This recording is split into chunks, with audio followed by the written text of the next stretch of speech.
are built for this network, for the strong, not the weak.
And oops, did it again.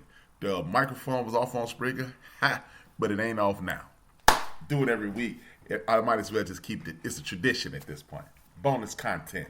But as usual, go to Spreaker.com, subscribe to Built for This Network. Built for This Network. If you're watching on YouTube, what I want you to do is hit the like button, the thumbs up, hit the subscribe. A bell will pop up. Hit all. Subscribe to everything that comes up on this page, and you will know you will never miss out on anything. You will never miss out on anything. And you can go to Spreaker.com, YouTube, Apple Podcasts, Spotify, iHeartRadio, Google Podcasts, Deezer, Amazon Podcasts, or Podcast Addict. Or if you have the luxury of having Alexa, have Alexa pull it up. Thank you for everybody in the chat room for taking the time out and participating in the show via the chat room. Thank you, everybody on the Spreaker side, for participating and creating your own profile on Spreaker. And if you are just listening, thank you for listening. Please still hit like or the heart, share, tell a friend to tune in. With that being said, Charlotte, how you doing? Kev, how you doing? And then we will get this show on the road. We're great. We're here with you. Hey. Yeah, we're doing fantastic, man. Oh, and those checks are in the mail. Well, tonight the conversation is about entrepreneurism, or ship, I should say, entrepreneurship. By the way, if you have an opportunity, please do me a favor. Go subscribe to theendofthebench.com, theendofthebench.com, TheEndofthebench.com, where we are currently streaming live, live. You can watch the show on theendofthebench.com. Subscribe. Thank you. And then you can watch on at HRap_B on Twitter or on Twitch. Big time. Now, entrepreneur is ship. I don't want to call it ism. Entrepreneurship is a big part of Americana, if you ask me. The American dream, in my personal opinion, is not going to get a job and yada, yada, yada, and we going to do this and we going to do that. And I think the American dream is to own something, whether it be property, which is key, or starting your own business or chasing a dream.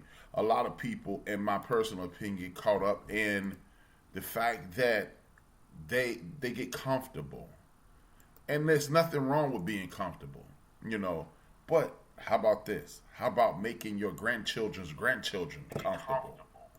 And if you're doing that, I think you are in essence truly living the American dream. Before we get started, how do you guys feel about it? We're going to go ladies first, Charlotte, then you, Kev, and then we get things started.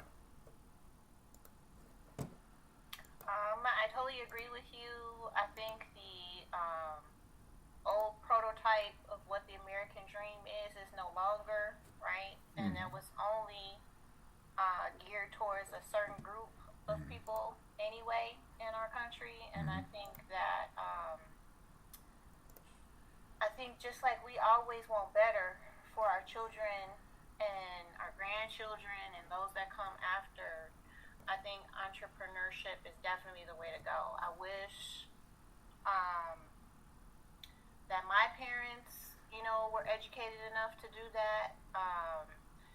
They never even had the opportunity to own anything. Thankfully, my mom did. After my dad passed away, she was determined to own a piece of real estate. So we were able to buy a condo. And I wish that I were braver, and I know we're going to get into those questions later, to start my own business. But I have just fallen into the pattern of, we go to school, we get our education, you go to college, and then from there you go into your career and you just work for somebody else. But I think that with us building each other up and trying to educate one another so that we do better, I definitely think that we have to create our own everything. If we hope to get any type of equity, it has to be separate and equal. So I'm on board with that, and I applaud you and RaiderKev for doing that. But for sure. Kev. And just so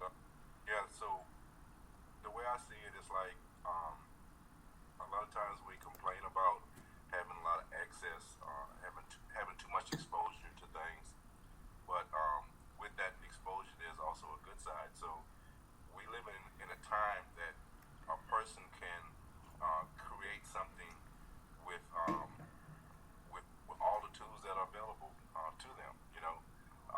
Of course, you got to have funding and things of that nature, but just being able to get the word out to get exposure. We have all these platforms that allows you to do that. So if we that American dream, we know wasn't for us, that was for other people, right? But if that mantra has any bite to it, right?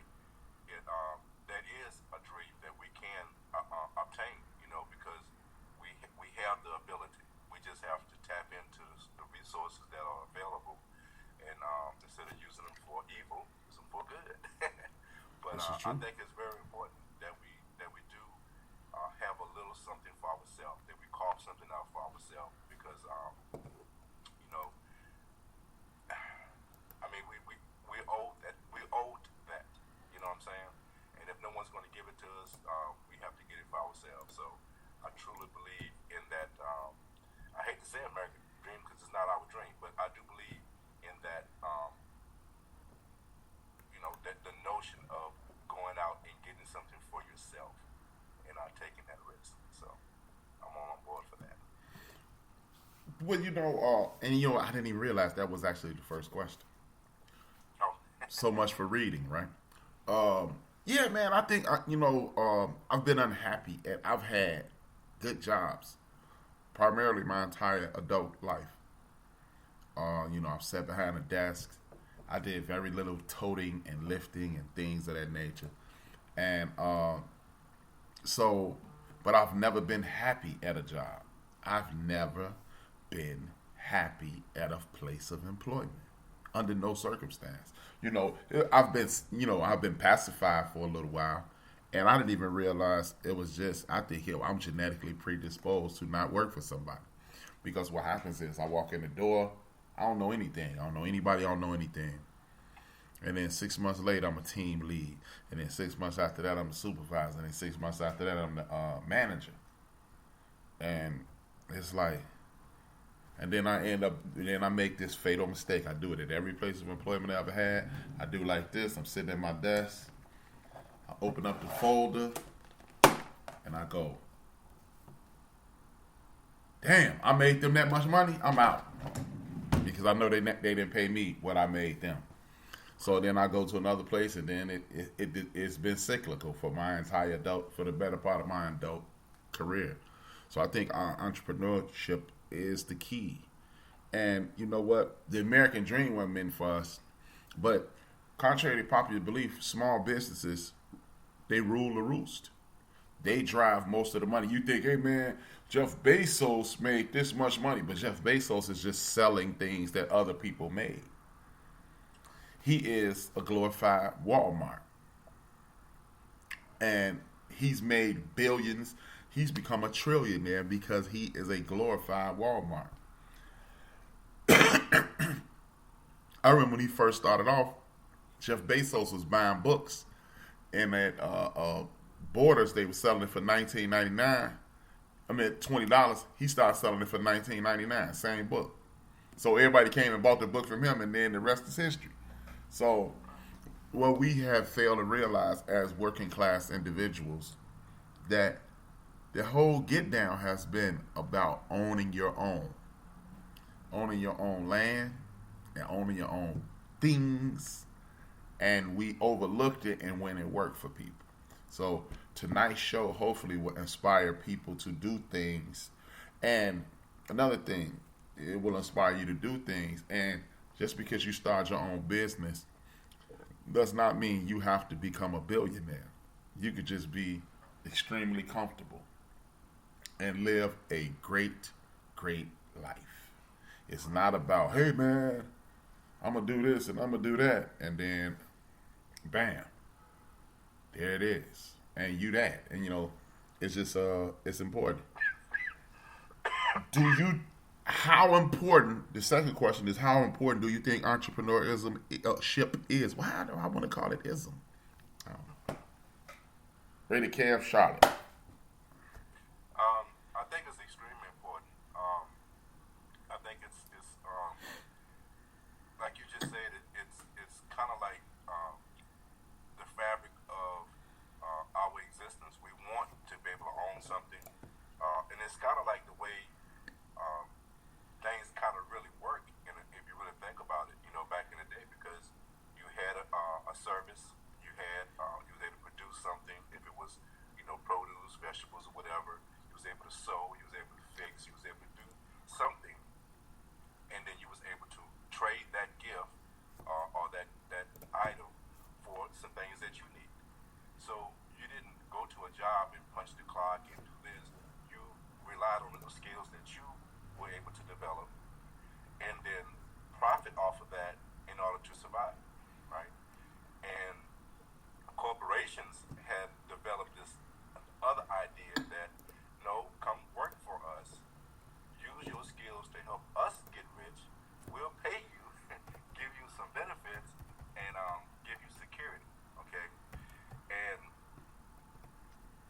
a lot of people have bought into that security, right? Because when you look up the word entrepreneur, one of the first things it says is someone who's starting a business and creating something that assumes the risk, okay? Now there's another phrase after that, where people stop there and just see the risk, and they say, oh, I don't want the risk. I can go over here and work for this corporation, and I don't have the risk. All I have to do is show up, do what they tell me to do, and I get a paycheck, I get some benefits, and I'm secure. It kind of sounds like slavery. But anyway, that's another subject. That's another subject. But when you're able to assume that risk and have faith in yourself, right? And I think that's one of the things that we have to develop in ourselves, right? I've always talked about know your worth, right? But also understand that you have the talents to succeed. You have the abilities to succeed, right? That's part of knowing your worth also. So that risk, the difference is, and I can identify why we as black people or people of color, right, minorities, the reason why, we're not really minorities, that's another study another day. The reason why we assume that is extremely dangerous is because we don't get a lot of second chances. Last president we had failed numerous of times in business, numerous of times, was a millionaire and became president, right? And he failed numerous of times. We don't have that luxury, right? So we look at it and say, man, I got a shot. Do I want to take this shot? Because if I take this shot, then what happens if I fail? What happens if you succeed? And we lose sight of that, because if you continue the definition of our entrepreneur, it says assume the risk and reap most of the rewards. So if you continue the whole statement, you'll get the whole meaning of why you should take that risk, why you should understand your work. And I'm a very spiritual person, so I feel like regardless, if God puts it in my head to do something and he motivates me to do something, he's directing me, so how can I fail anyway? And if another thing too, we're afraid to lose. And I always say, you don't lose, you learn. So if you fail, learn and get back on that saddle and do it again. So Amen. I think it's extremely important to get back to what we are really designed to do. We're designed to be entrepreneurs. We're designed to create, understand our worth, and monetize from it. So I think it's extreme. I think it's our, I don't know a proper word for it, but I think that's what that's really what you would be focused on. Charlotte? I'm in complete agreement with RaiderKev. I think we keep talking about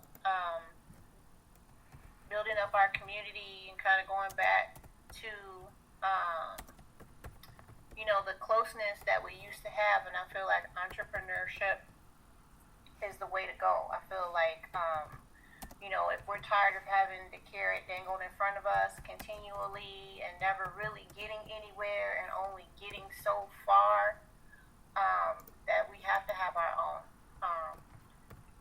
My problem is I've been an educator for so long, I wouldn't know how to transfer that, into an entrepreneurship. And like RaiderKev, I'm also very spiritual. I believe God puts us in places where He wants us, and He uses us in those places. So right now, I'm feeling, especially here in Chicago, I know we've made national news the past week and a half over these COVID numbers and being in person as opposed to remote. I feel like my students need somebody to be their voice, and so I feel like that's my calling right now. But if there were a way I could make that into a business in our own community, just our children, and educate them the way we want to, oh my gosh, I would love it. Can I add something to what Charlotte just said? So, Charlotte, in your what you do, right, is essential to the whole process because you're giving the kids the tools to develop that whatever their talents are. So, you're essential to that whole process. You know what I'm saying? So, we should have,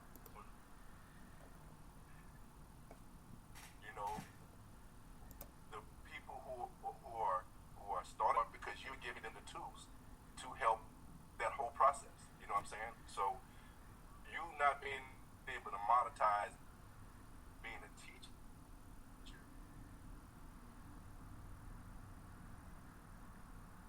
really should be irrelevant because we go back to what we said once before. Teachers are highly underpaid when they are in developing people to become. How are we ever going to develop the tools to become entrepreneurs? I totally agree. Man, this whole entrepreneurial thing is vital to the ecosystem. It's like cow manure to farmland. It is food to the human being.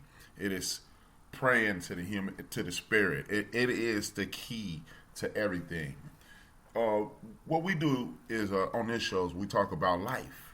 And we talk about the ills of life and the things that hold us back in life and everything that's about life. That's what we're going to try to cover every week on this show. One of the things that entrepreneurship, what's with the ism? Entrepreneurship does is provide, it eliminates excuses. HRap go to jail. HRap's dad is friends with RaiderKev. RaiderKev owns a corner store. HRap works for RaiderKev. The rest is history. It gives people second chances. Now we don't have to worry about nepotism. We don't have to worry about discrimination. We don't have to worry about bigotry. This thing, when you develop your own industry, puts you in control of your own destiny. See, because what I've noticed is HRap could have went to jail for stealing a car. He did 4 years in the penitentiary stealing a car. He was sharp as a whip. Now he can't get a job at IBM. He can't get a job at whoever, Amazon, Walmart, or wherever the big name people are going, right? Or his future is capped due to a mistake that he made when he was 17, 18, 19 years old, right? But when you own your own industry, the reason, what I've noticed is when you have an extensive resume and you have experience, people look past those ills because they want to maximize your skills. So, but when we start investing in ourselves, now, not only is RaiderKev, HRap working for RaiderKev, and now RaiderKev had 3 corner stores. Now he has 8 corner stores, and HRap is the CEO because he helped him open up 5 more stores. And now not only are those stores in Chicago, they're in the suburbs of Chicago. And now they're no longer in the suburbs of Chicago, they're in Northwest Indiana, and so forth and so on. Now you have a conglomerate, and HRap is on top of it making the same money that he would be making downtown Chicago with a good job. And guess what? It's stability there. Because HRap is going around from store to store to store. It's 15 stores. Now, he's hired a couple other people from the penal system who he knew who were in there, and they were talking about the same things. Because, or just to peek at my past, I got a cousin who he said when he got arrested for the wrong thing. He didn't do the crime. He was sitting in the county. And he said everybody was sitting around talking about what they not going to do when they get out. But how can I not do that when I get out, if I'm convicted, or okay, you ain't gonna do no penitentiary time, HRap, but you're gonna be on this paperwork for the next 4 years. So, but that's a conviction, and we don't realize that. And then that second chance never comes about, and now I got a baby and a house to take care of, but nobody wants to hire me. So what am I to do? Return to crime. We must invest in ourselves, and then we can help each other. You know, when you look at those principles of Kwanzaa that we just went through, a lot of us don't pay attention to those things, but that's a true African way of thinking. And once we get back to the African way of thinking, like one of the principles is I am my brother's keeper. We have to make your brother's problems your problem, right? When we get back to it, that's why you open your own business and hire 2Q. That's why you hire Golden. That's why you hire Joe, and so forth and so on. And then we don't have to, oh man, won't you please? Because guess what? When the whole community has power and that money is circulating, we're not just getting our hair done. And guess what? Now all of a sudden, Charlotte, she's a certified teacher. And on the weekends, Charlotte ain't making enough money. But Charlotte is teaching this class, a tutor. Now, all these people who making good money, Charlotte is tutoring their children. She got one more full classroom on Saturdays, and it's 30 people in that classroom, and everybody in that class is giving Charlotte $50 every weekend. So their children, or guess what? Charlotte is teaching how to pass the SAT or the ACT and things. See, that's when it starts to work for you and not work against you. But we don't think that way, because what we do is we get a good job, and then I can hire the fanciest white guy in the world to come to my house and teach my children.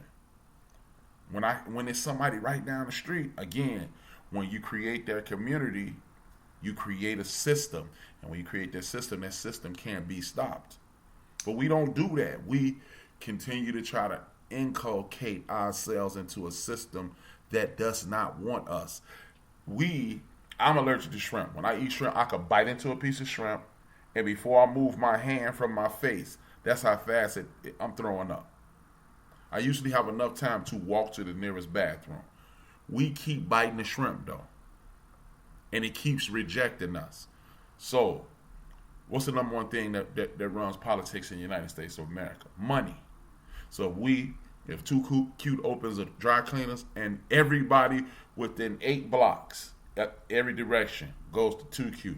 Now she has 2 dry cleaners. Now she has 4 dry cleaners. Now she has 10 dry cleaners. And then she can hire people. She's hiring people. She's hiring young people, and so forth and so on. Then Charlotte loves to cook, so we only go in Charlotte's restaurant. Joe is working on a barbecue sauce right now, mild sauce right now, and we only seasoning our food with Joe. RaiderKev, he understands. He's been in the trucking industry for 30 years. He understands fuel. We are only getting our gas from RaiderKev. Now, RaiderKev owns 6 gas stations. 2Q owns 6 dry cleaners. Charlotte owns 3 restaurants. And guess what happens? We buy in the next politician. That's how we gonna win. We buy the next politician. And guess what, y'all? This ain't my thinking. This is Dr. Claude Anderson. I ain't that damn smart. I'm reasonably intelligent, but I'm relaying to you what I've seen Dr. Claude Anson lay out. So I want you to think, hey man, that dude HRap smart. Okay, I'm alright, but not that damn smart. But politics is run by money. And people with money, if we create this money and we create these opportunities, we ain't gotta, hey, I wish Biden do this. You know what we do? We got the mayor. Hey, we got $500,000 for your election campaign. But George Washington Carver Elementary School and Malcolm X High School need some money. And then that money get there and then now we'll vote for you. That church, ain't no more building fund. The church, they got a daycare center for these single moms so they can go to school. And they ain't just playing all day. These young people are learning. And guess what? Just like Dr. Henry Clark said, everybody who can hear my voice, I'm repeating Dr. Henry Clark, and he said all of us need to know another language. So how about you pull up Kiswahili tonight? Because guess what? If you're on the continent, Kiswahili is a trader language, which means people used to buy and sell goods in Kiswahili, which means a lot of people on that continent can speak that, and which means we can get there. And by the way, and then I'm going to go to the next statement or question. How about this, y'all? People, the first thing out of people's mouths is, man, we ain't going to get together and do that. Yeah, but we getting together and learned English, and now you listening to me in English, and you got your ass together to do that. So let's get together and do this. Everybody knows 5 people. Everybody knows 5 people. Get them to move in the same direction. Get them to move in the same direction because, hey, y'all listen, look, it's more than 10 people watching this show right now. So that means you can get 10 more people to watch next week and the following week and the following week. And then we can blow up. And then just like you see on the screen, Grown Man Season is Sunday. Then the forecast is Monday. And RaiderKev is Wednesday. And we back. It's cyclical, y'all. We cannot afford to not do this. Now, have you ever considered, RaiderKev, then Charlotte, then back to me, have you ever considered a business, and what was it? I'm going to throw that caveat in it. I want to know, what was it? Well, when I'm actually, right now, I'm disguised as an entrepreneur because, and the reason why I say that is because I'm just in a glorified company position, right? But it's disguised as an entrepreneur position. So I'll go back when I was just a company driver, okay? And so again, you have the security of all I do is put the work in and I get a paycheck, right? Mm-hmm. But when you become an entrepreneur in this business, there's a lot of risk. How do you get paid? How do you get loads? How do you, maintain your, regulatory situations, right? All these legal things you have to deal with. So it seems like it's a lot. And that puts that fear because all I have to do is just drive the truck for this person and I get paid. But when you start understanding the numbers, you get sick. The reason why I say that, right now, my wife and when I wind up becoming an entrepreneur because when my wife and I got together, she drove trucks also. So the risk was reduced because we can work harder. So whatever shortfalls we had, we would generate enough income to, maintain those things, right? So that's why I was able to do it then because some of that fear, some of that risk was taken away, right? I certainly wish I had the courage way back then to really dive into it and understand the business the way I'm beginning to understand it now, right? So,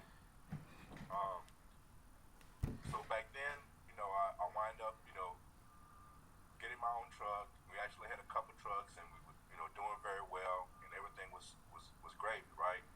And then over time, situations came about and everything. So now I'm in a situation where I've been in this industry for 30 years. I'm ready to stop. Okay, I see the window. I see my expiration date. It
Hell yeah.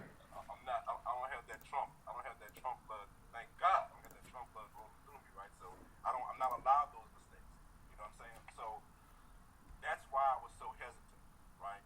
But now that I'm starting to learn, and I feel foolish. Sometimes I feel foolish. I don't really feel foolish in the big picture, but sometimes when I start realizing how simple this is, I just need to jump out there with that leap of faith, have that faith, right? It's easy to obtain, but we just take those blinders off and understand that you are capable. You don't have to worry about failing. Failing is not the end all be all. It's a learning experience, and just do it, man. If you have something on your mind, if you feel you want to try to achieve something, right? I really encourage you to try to do it, because you never know what the outcome may be. That leap of faith, look, it can be extremely rewarding. You know, it's a lot better than I'm gonna stop saying that, but because I know some people might be offended, but it's a lot better on your own than trying to make other people's money. That's my point. Hey man, it is what it is. They offended. Hey man, hit dog get out. Get off the plantation. Hey, there it is, man. Because I mean, when it's my turn to talk, I'll speak on it. Here you go, Charlotte. The floor is yours. No, so once again, this topic is a little tricky for me. I have an ideal picture in my mind, right, of our people and our own businesses being successful, our own financial institutions. You guys are already doing it with this network. Some stations started off with some TV channels, but I feel like they kind of got led astray. So, but I have all these pictures in my mind of how we can excel in every field. And I would love to have, Brian has even talked about this, since I think teaching is my gift. Other than that, I love to cook. I don't think it would be great enough for a restaurant. I like to bake. I don't know about that being a bakery. I'm good at writing. I don't know. You know what I mean? Like, I'm good. I'm okay with a lot of little things, but how does all that interpret into one, entrepreneurship? It doesn't really. But I would love for us to have our own schools. Some of the things that Brian talked about, even if it means starting out with baby steps and having our own Saturday academy, right? So we know that we are a global people as well, not just here in the United States. So yes, so we've mentioned before, I know for a fact, being half Korean, that there are Korean communities that make sure that their children who are being born here don't become so Americanized that they lose their culture. So on Saturdays, it's a given. There's no doubt. There's no question. They have Saturday school from 8 to 12 on Saturdays. They go through the Korean alphabet. They go through the Korean language, reading, writing, the whole 9 yards to keep, that hand, right? Just like the Jewish communities keep. How does the Jewish community keep their traditions alive these thousands and thousands of years? They have their own schools. They educate their children. They keep those traditions and those cultures going. So I would love to have that here. I mean, we, have a whole school full of Bryans, right? Teaching each other, learning from each other, all of our beautiful different languages, like he just spoke about a few minutes ago. And, we all working together, those of us who are educators, we're there to help them grow too, as well. So if that means on weekends and then eventually it becoming, 6 or 7 days a week, I think that would be awesome. I would love to do that. But obviously as a teacher, we had to come together, right? So I can't do it on my own. I can't run a whole school by myself. We would need funding. We need licenses. We need, certification. We need certain things. But I also know that, as Brian has mentioned before, there's money out there. Even in my classroom, okay, so now they have this organization called Donors Choose. I can't afford to keep buying my kids $600 worth of school supplies, $300 worth of novels. So they have this organization, and people and even corporations, donate and match those donations. So I'm able to do that. So this year alone, I've had 2 of my donors choose projects funded, which equaled like $1,100 worth of supplies that I'm able to get to my kids that I didn't have to come out of my pocket with. So if we can have our own donors choose for our community and our people, doing things like that, and we've all talked about what we would all do if we had just a little bit of, life-changing money, right? None of us said we would keep it all for ourselves. All of us have already said we want to reach out to our people. We want to continue to build up our community. So if we had something, like Brian said, it doesn't even have to be about tutoring, right? Because all teachers know we didn't get into this lane for the money. We already knew coming in we weren't going to be wealthy. We knew that already. And like I said, these children really need us. So Brian and Kevin have even talked about mentors. There's so many times I'm at year 29. I'm so tired. All this BS going on with the politics too. When I said I wanted to be a teacher, I had no idea there was all this politicking going on. Even as a teacher, when you go to apply, it's about who you know, right? So it just makes me so angry, and I just wish we had key people, in those positions so we could lift each other up and do what's right. So I look at my students, I look in their eyes, I look at them, and they're vulnerable, they're helpless. They do come to school and they do need the adults there to support them, to stand up for them, to be their voice and make sure that they're being heard and their needs are being met. And I wish that every teacher in every classroom were like me and genuinely cared about that. But sadly they don't. And it makes me so angry when I see things done at school to students of color. I'm going to go out of my way even more so when I have, our children in front of me. I'm going to tell them what they need to avoid. I'm going to tell them what they need to do, what they need to focus on to strengthen them and prepare them. Because we all know, right, it's twice as hard for us as everybody else. But definitely, as an educator, I think it would be wonderful if we could, celebrate those things. And like Brian said, like so many of us don't even know the true meaning of Juneteenth. I learned about that just a few years ago. I'm 51 years old. I was in my 40s. Kwanzaa, yeah, you hear about that concept, but for us to actually live it and do it, I think these are things that we can start with our children. Yes, we talk about our children at home, but we all know everybody at home isn't educating them like we do. So I definitely think something small, starting off on Saturday, like these other cultures, right, are passing on their knowledge and their traditions to the next generations. We could definitely do that, and then grow from there. Man, awesome. Both of you guys gave powerful statements, and I love them both. And I just want to add this to it.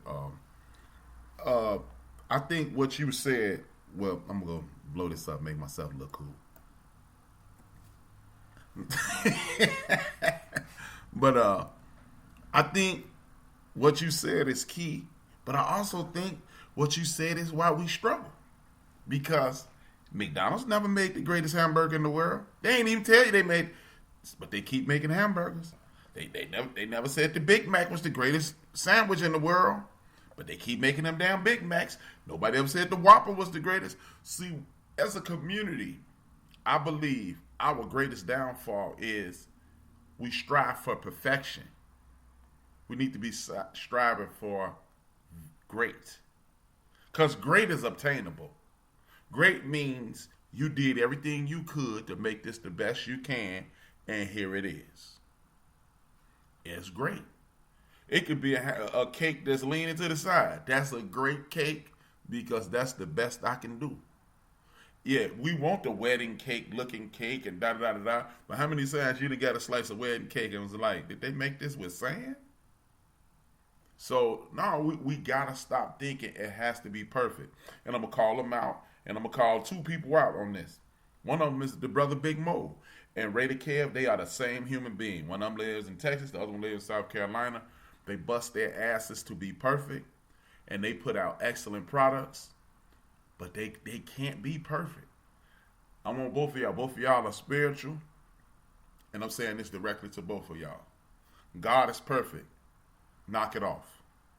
If you're not God, you ain't gonna do nothing perfect. Because what y'all do is damn good. Y'all do excellent work. And that's what we have to continue to do.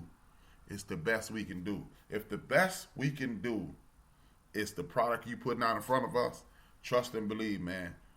Y'all see in y'all chat rooms, y'all see in everything that y'all do that people are responding positively to what y'all do. And y'all are a microcosm of the black community. Y'all want it to be perfect. It's not gonna be. You gonna say like you gonna say some words wrong, and there's gonna be some glitches here. And guess what? We still are going to love Grown Man Season Tiger Pod, and we still gonna love RaiderKev's Firearm. We gonna still love the recapping football. We gonna still love the life change. We gonna love it. We are going to love it. So I think that you guys, Charlotte, RaiderKev, and Mo, are perfect examples of us trying to be the all-time greatest when excellent is hard to beat, man. Because guess what? The reason Denzel Washington looks so good in those movies, because that's take number 75 that you're watching. We doing it on one tape. We got a shoestring budget. We doing it on one tape, and people still loving it. And I think that's one of our biggest problems. He, like the homie Chris, he just came in. Chris a musician. He plays the bass. I done heard Chris rock out. And you know the first thing Chris say when we in the car? Hey man, I played that one song, da-da-da-da-da. And I'm like, huh? You killed that. You don't even want to know that.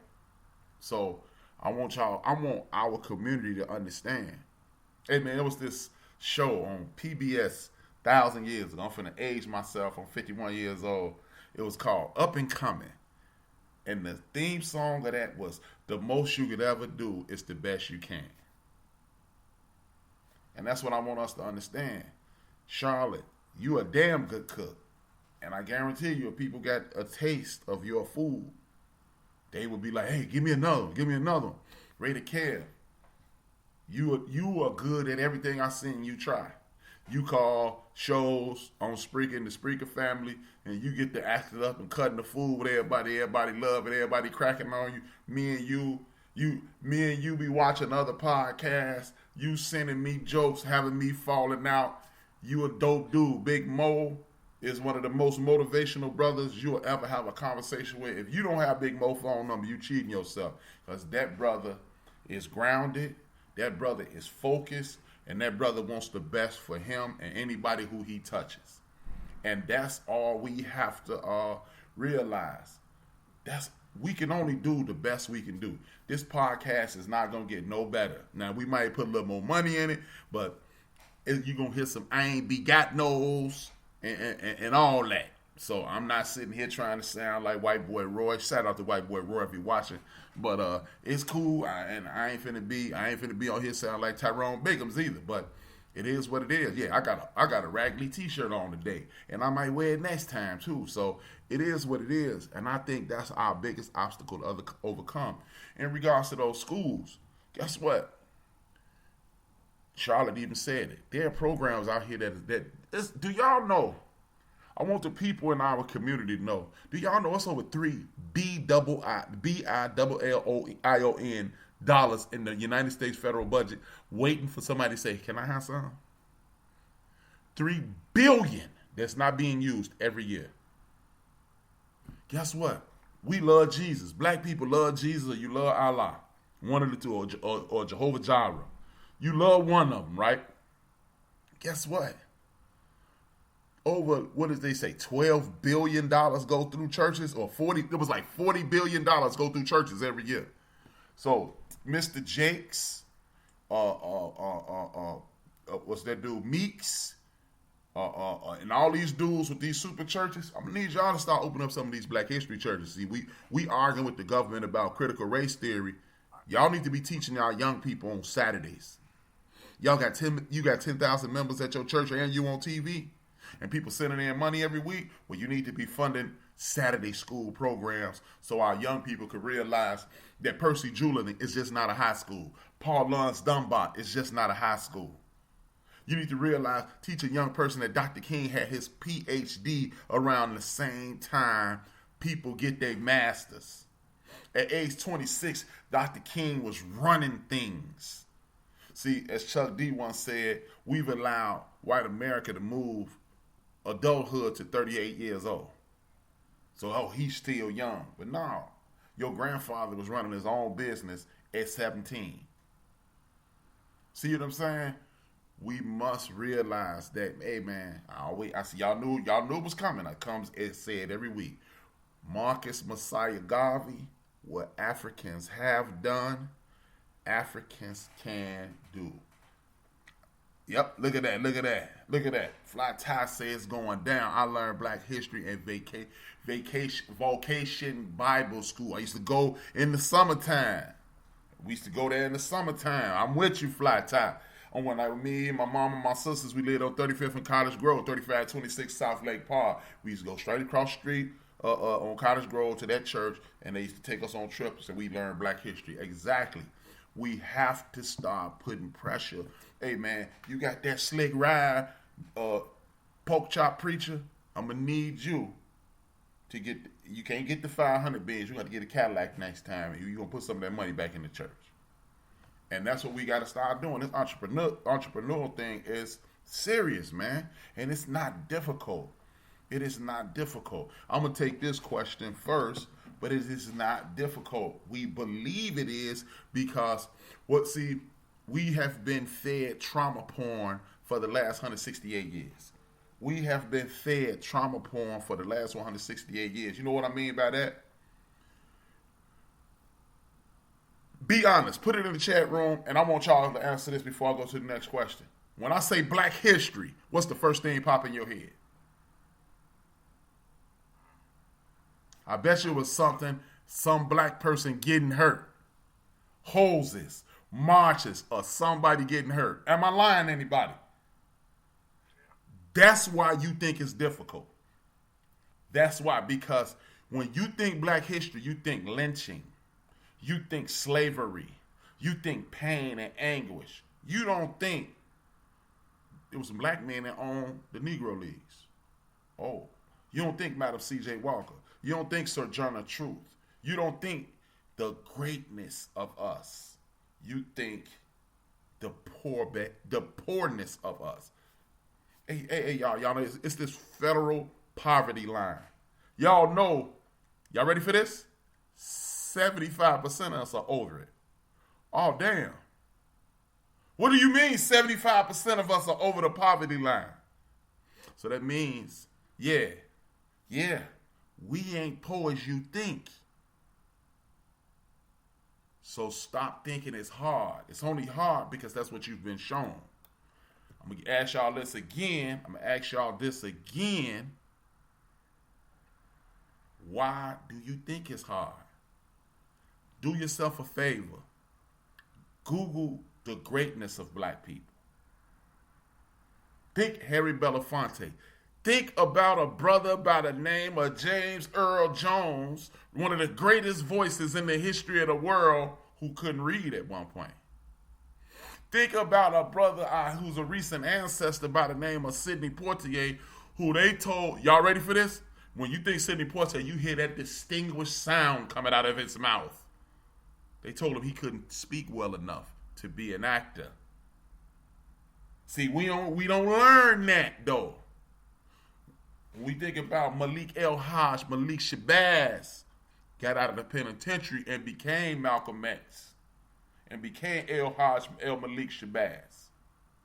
You see what I'm saying? Hey, how about this? Our great brother, our elder, the great Louis Farrakhan was a calypso singer. Who knew that? Who knew our brother Farrakhan was out here singing? See? But so can't nobody. You go from getting your boogie on to leading the nation of millions. I'm just saying, brothers and sisters, it ain't none of it. It ain't no can't. There are far more things in this world that you can do than you cannot do. Like I said I said this Tuesday or last week. Impossible. Break it in half. What that say? I'm possible. Break it in half. I'm possible. So how is it that you think impossible means you can't? I'm just saying, brothers and sisters.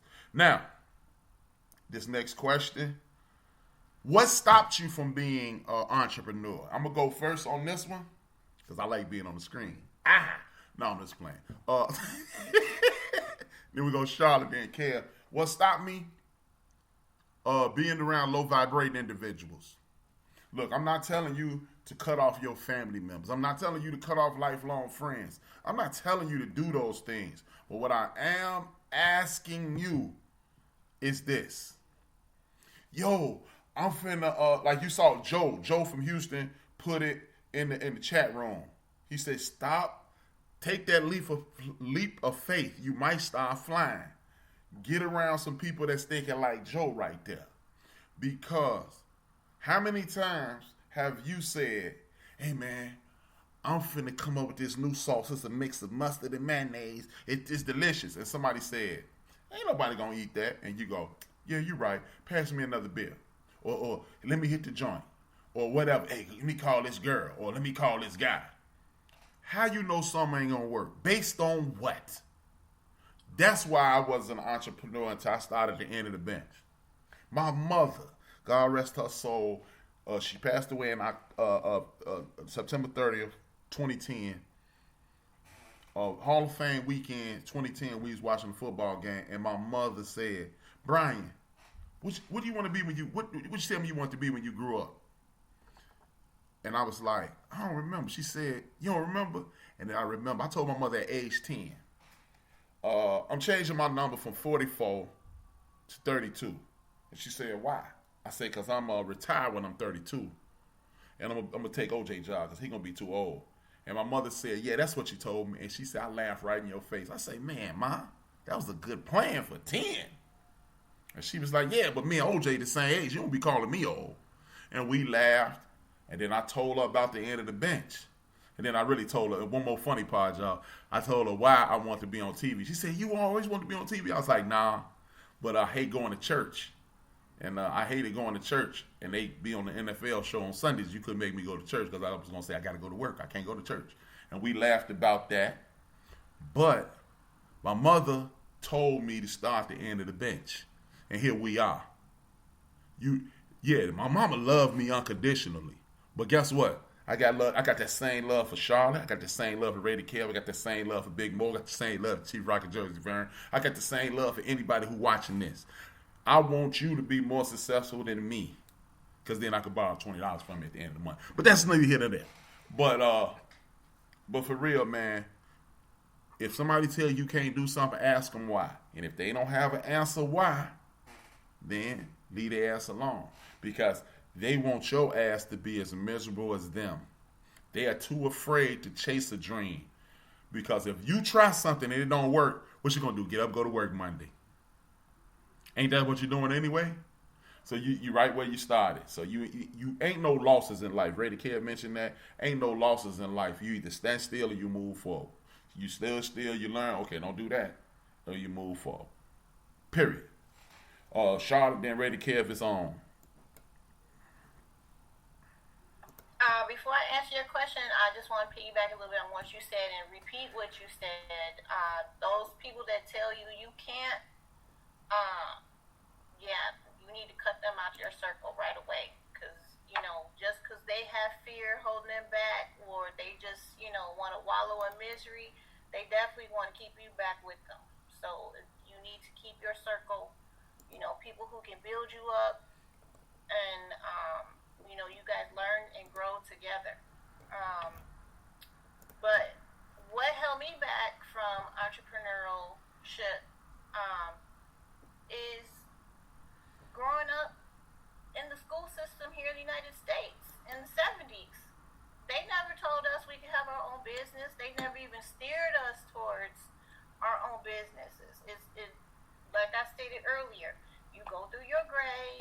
graduate. If you're good, and they never told us about affording college either, right? And you can go to college and you can get a career and you can work for somebody else. Nobody ever had us, learn about business classes, didn't teach us anything about credit, didn't teach us anything about saving.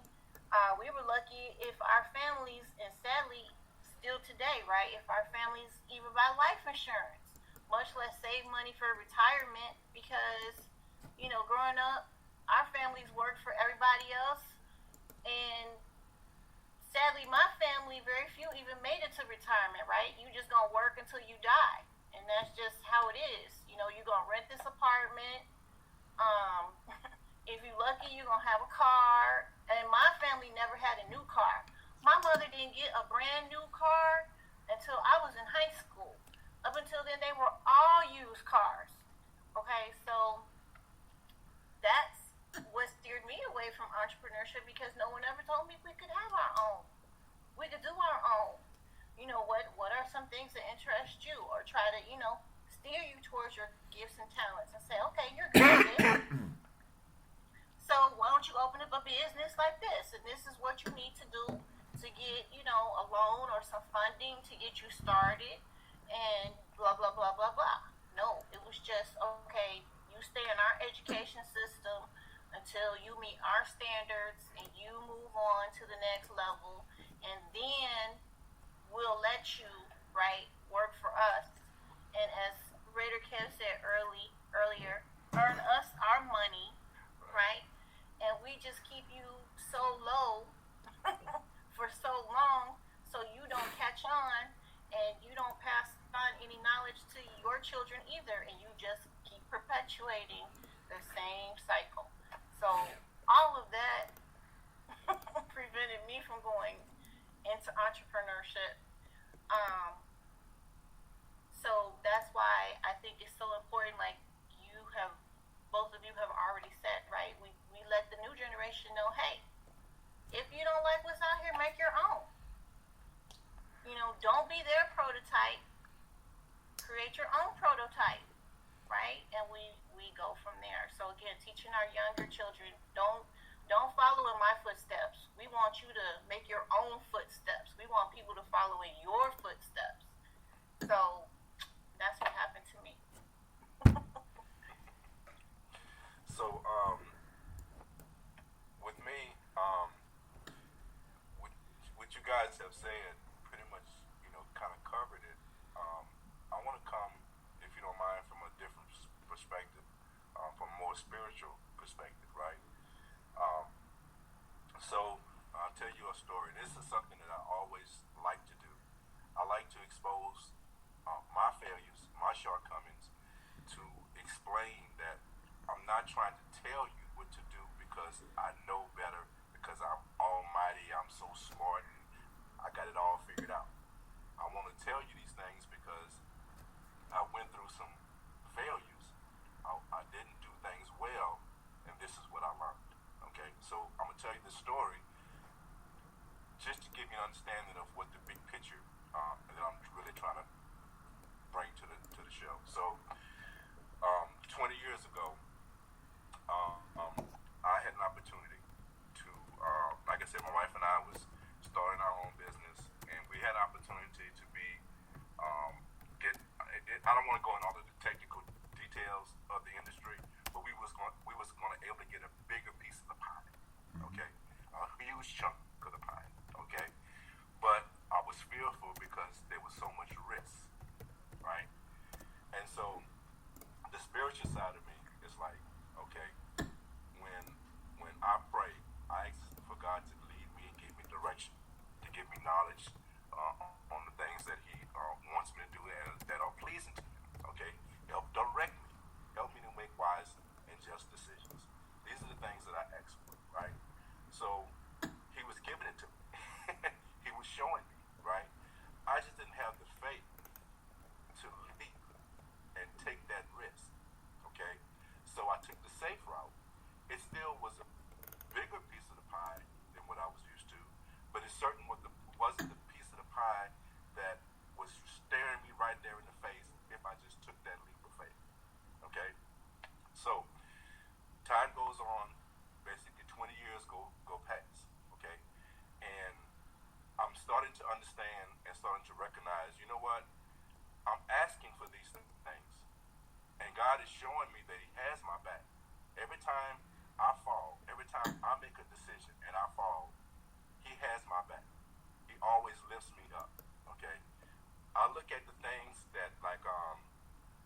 providing for me. They're just a tool that God is using. Okay? So if I took that leap, right, he would have still found a way to give me what I needed. But I was short of faith. You see what I'm getting to? Okay, so now I have another opportunity. And I guess he said, you know what, this young man just doesn't get it. I got to really just lay it out for him. I got to cross all the T's and dot all the I's for him because he just does not get it unless I laid it out for him, right? And I've wasted 20 years when if I would have took that leap of faith, I wouldn't be working now. But then again, I might not be on this, I might not have met you guys. So there's that, right? So the thing is, get out of your mind. When I talk about taking risk, and I gave you the definition of being an entrepreneur. The first part of that is assuming the risk, right? If you have faith, understand that whatever you're taking in, whatever is helping provide for your family, right? If you are a person of faith and believe God is giving that to you, and the job you're on, or whatever it is that's giving you that money, if that's truly from Him, right? Then if you now I ain't saying anything stupid. I'm not saying go do something silly, but if you know it's a sound plan, and if you know that it's something that makes sense, and it's something that gives you joy and passion, you're passionate about, right? Those elements are godly-like elements, okay? So when you have peace of mind, when you see yourself doing something, it gives you peace. Like Charlotte talks about cooking, right? Baking, right? That gives her joy, right? The devil is not going to give her that joy. That's God-given trait. You see what I'm saying?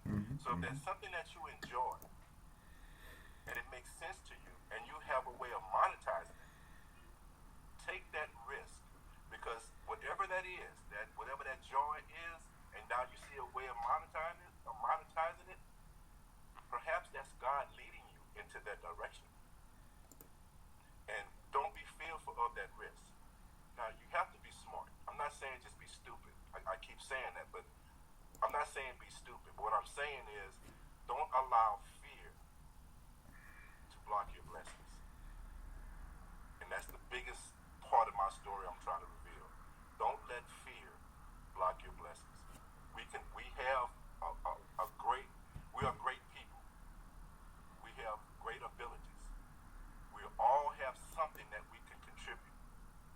And those things have a value to this world. Understand that. Recognize that. And find a way of making your passions something that you can actually take care of your family. Because that's originally how it's supposed to be. So that's my message, and that's what stopped me. And that was my fear of failing. Don't have that fear. If you're a spiritual person, understand that fear is just, I'll tell you what, another thing I think about fear. Fear just makes you it should just make you focus on doing it right. You know what I'm saying? Fear shouldn't stop you from doing something. Use that fear to make sure you're doing it right, but do it. That's the way I want to answer that. And I left a word off this next question. It should have been, how should we? Y'all know I'm the typo king, so don't worry about it. But yeah, man, I totally agree.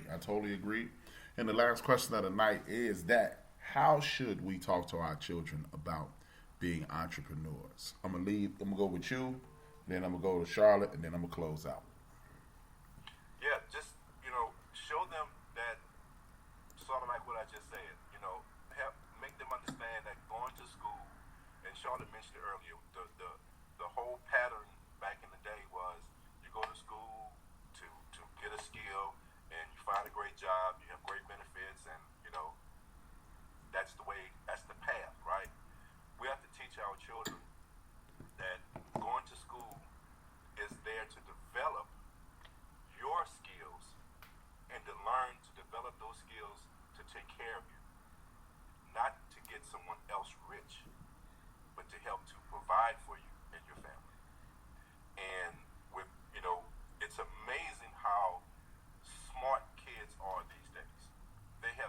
head start when it comes to technology, social media.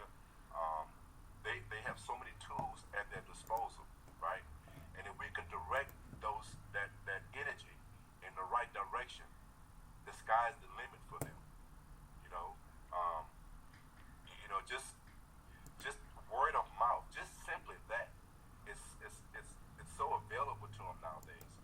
So if they have an idea of something, they can get it out to a multitude of people. Whereas back in the day, if you was able to get it out to your neighborhood, you was doing good. You know, now you're able to. Your neighborhood is, International. Whoever can share that page, whoever sees that page, and that's worldwide.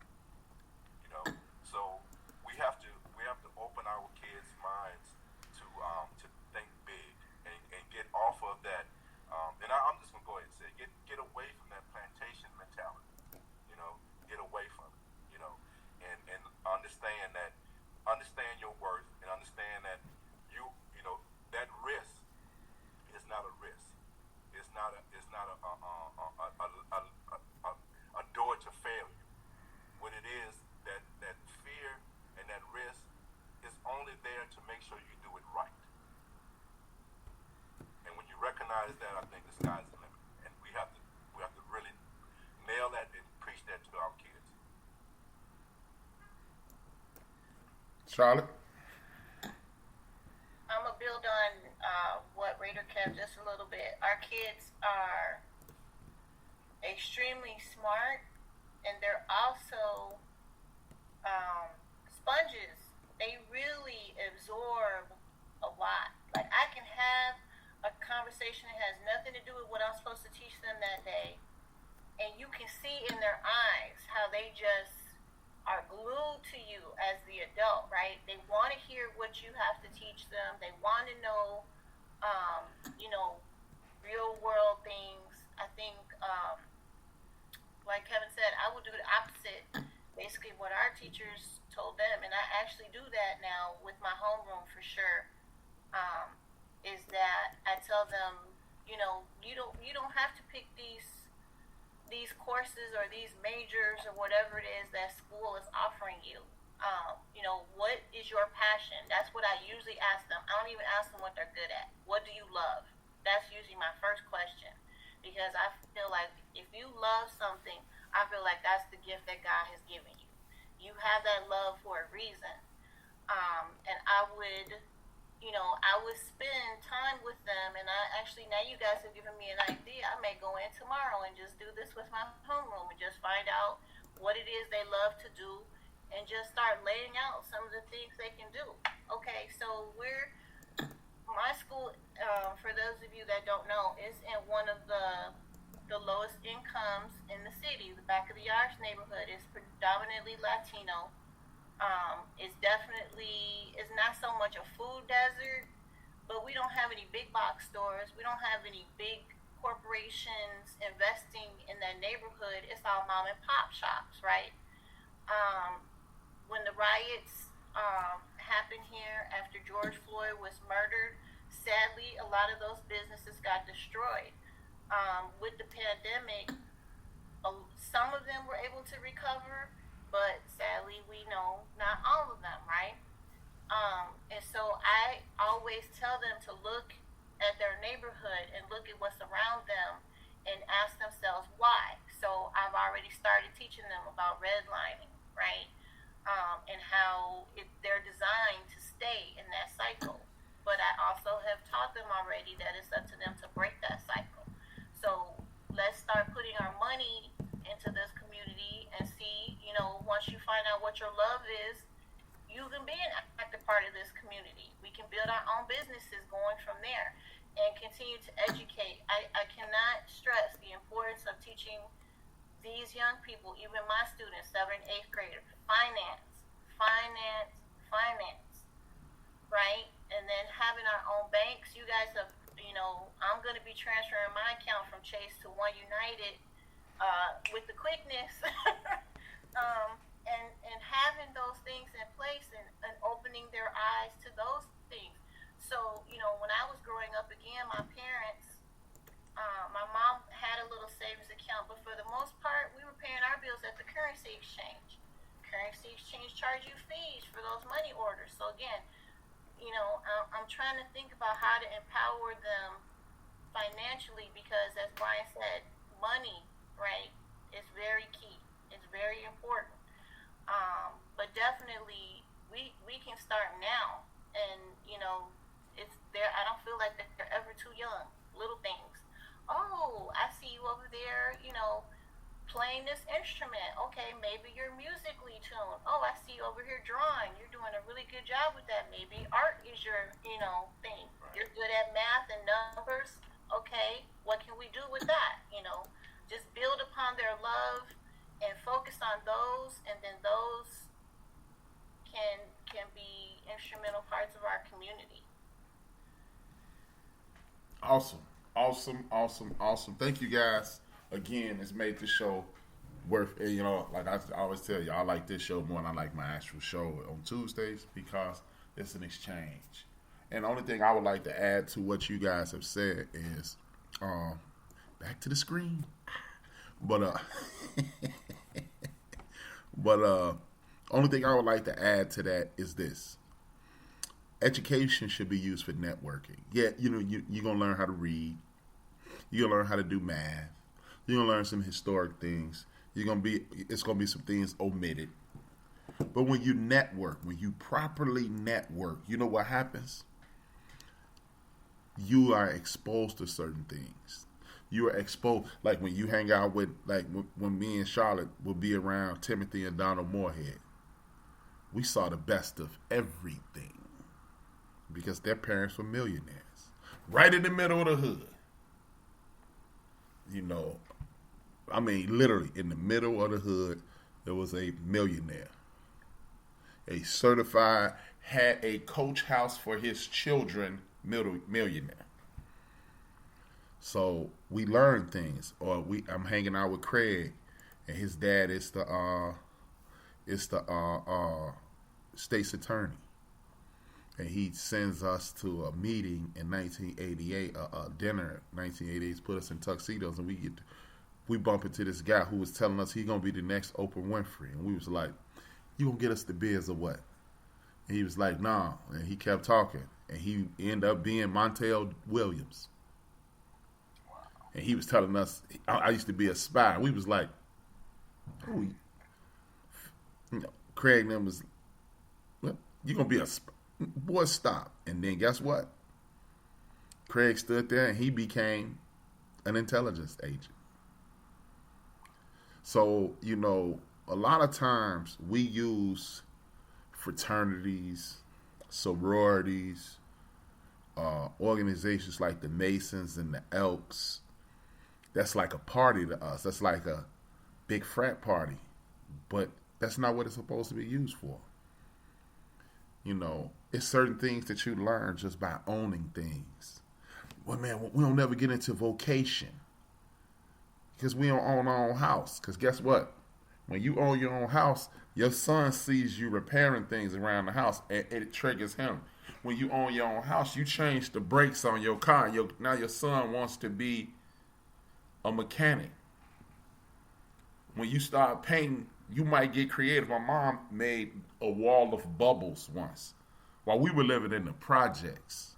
She took albums from her vast collection and made circles and made the wall, made it look like bubbles were flying into the air. That can inspire artists. My sister Phyllis used to have 1,000 pen pals. That should have inspired me or my other sister or even her to be a writer. You see what I'm saying?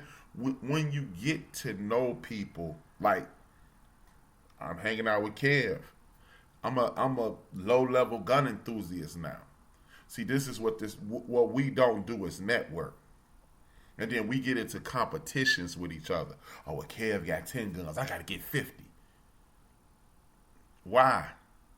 Why are you in competition with Kevin about this, but the rest of the world you're not in competition with?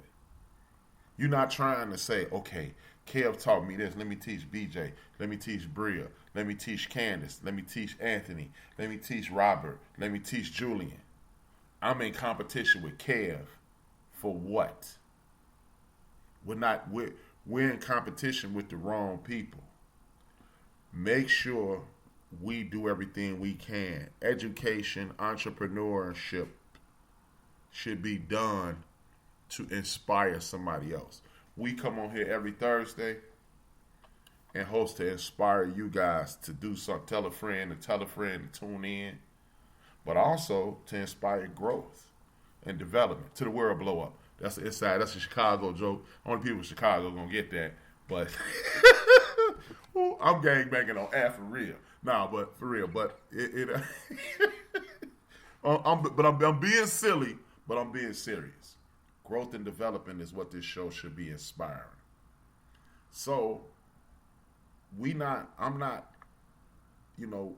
I want you to watch the Elevate podcast. Not because, oh man, that's my man Ben at work and Justin is cool and all that, but to get further inspiration, to push you further towards a united black community and a united brown community and a united working class community.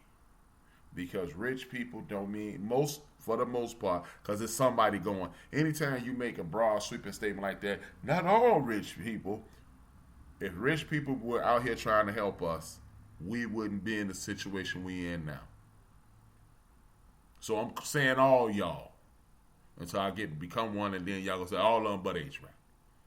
But seriously, man, it's entrepreneurship should inspire. It is not a competition. It is not a competition. So, with that being said, I want to compete with y'all. I want to compete to see how many of y'all can subscribe to. I want to see who gonna subscribe to with my man Finest Wine Cooking channel. I want y'all to subscribe to Tiger Park Media. I want you to subscribe to the BS3 Network. And I want you to subscribe to the End of the Bench. And then I want you to go to spreaker.com and subscribe to Built for This Network. Hit the like, tell a friend to tune in, and continue to support us at all costs. With that being said, y'all know how I end every show. Dream those dreams. And man up and woman up and live those dreams. Because life without dreams flows in black and white. And life with dreams flows in technicolor and surround sound. I really appreciate each and every one of you for taking the time out to create a profile and come on and interact with us. Create a profile on Spreaker and interact and hit the like, hit the subscribe, hit the alert button. We'll be back in 166 hours. Well, 67 and a half hours. This is 166 and a half hours. Because it is what it is. That's the way the math shake out. I want y'all to do your very best to be the very best you can be. And I just need y'all to do everything you can to be the best you can every chance you can. We need each other, and to be cliche as hell, we all we got. Ain't nobody helping us. And don't forget, y'all, I need y'all, if you on Twitter, I need you to tag in your U.S. Senator to Joe Madison, the Black Eagle, and ask your senator, why is Joe Madison on the hunger strike? I really need y'all to do that. This man is 50 days into a hunger strike. He's a recovering, he is a survivor of cancer. He's headed up the NAACP. He is on the Joe Madison show every morning, 5 days a week at 5 a.m. He working his behind off so you can get your voting right. So please be a part of this movement. And I want to salute everybody who rock with me, everybody who a part of this. Y'all see the people that I support. Please support them. If you like this show, you'll love their shows. I want to say salute to the people who I get inspiration from. The first one being the Ghetto Boys podcast, Tariq Nasheed podcast, Nori, the Drink Champs podcast, Talib Kweli, Ray Grady, Zoe Williams, Corey Holcomb, Craig Smith, Al Sharpton, Heather B, the Super Brother Clay Kane, Larry Daniel Favors, the great orator, academic, soul brother #1, Dr. Greg Carr, Professor Karen Hunter, and the elder who's putting his life on the line for us right now. He goes by the name of Joe the Black Eagle Madison. Thank y'all for tuning in. If everything goes right, I'll be on tomorrow night with the first episode of Rapping with HRap. My guest was hospitalized. I'm praying for you, good brother Ted. I'm praying for you, man. He was hospitalized with high blood pressure and diabetes. Brothers, sisters, cousins, aunts, nieces, nephews, please take care of yourself. That's why I started the show off eating the right things, putting things in your body that's going to produce good things for you. With that being said, as I always say, dream those dreams and man up and woman up and live those dreams, because life without dreams flows in black and white. Life with dreams flows in Technicolor surround sound. 2 fingers, 1 word. You know I ain't got it. And if you need it, get it from God. We lust for that cheese. We lose sleep, dreams of that cream. We killing our teams. They down for this American dream. Them government schemes, they turning us to hustlers and fiends. We hustling trees. Them politicians smuggling green. Chasing that cheese. Got everybody stressed in the streets. Pardon me for speaking freely. Let it breathe. Let it breathe. Evangelists preach the congregations out of their seats. They writing them checks for tithes now. As people can't eat. She stripping for change for school. Now she giving them brain. She used to that loot. She earning. Now she giving them strain. He new to this game but hungry, so he cooking his cane. He getting that paper, but then they gave him tools to the brain. There's rules to this game, but hustlers never hustle for fame. The spirit of greed is grimy, so we struggle to change. They put us in chains and take away our African names. But if we submissive and don't resist, then who do we blame? It's all a game, man. These Europeans thinking they claim that you a victim of their game plan. You thinking they ain't. You thinking they saints. Remember all them niggas they hang? Killed our women and our children. All our leaders is slain. They gave us Obama, but that nigga was hoping for change. But Zimmerman is killing niggas and he free.